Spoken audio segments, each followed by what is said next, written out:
तो वही चुनाव को लेकर सांसद दीपेंद्र हुड्डा का बयान आया। चुनाव में कांग्रेस ने बहुत मेहनत की है, दीपेंद्र हुड्डा की ओर से कहा गया। कहा कि लोकसभा और विधानसभा में अच्छा समर्थन मिला। हर कोई चाहता था कि हरियाणा में इस बार कांग्रेस की सरकार बने। अब मजबूती के साथ अब विपक्ष की भूमिका हम निभाएंगे।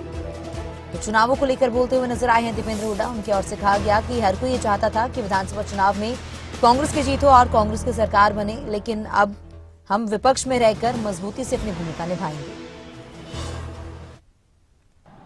पिछला साल चुनाव का साल भी था और आपने अपनी तरफ से कोई कमी नहीं छोड़ी।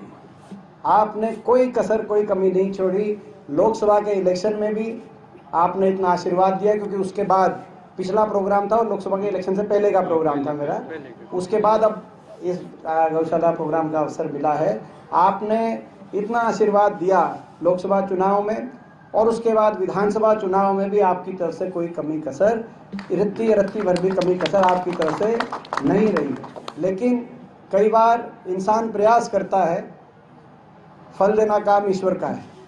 जिस सोच के साथ आपने और हमने मेहनत करी थी, दिन रात इस बीजेपी की सरकार से एक टक्कर ली थी पिछले कई वर्षों में कि भाई एक सरकार बदले, हरियाणा में आपकी सरकार बने, ताकि ये इलाका और हरियाणा विकास की तरफ आगे जा सके। तो वो कहीं ना कहीं कई बार, जैसे मैंने कहा कि प्रयास करना ही इंसान के हाथ में होता है, फल भगवान देता है।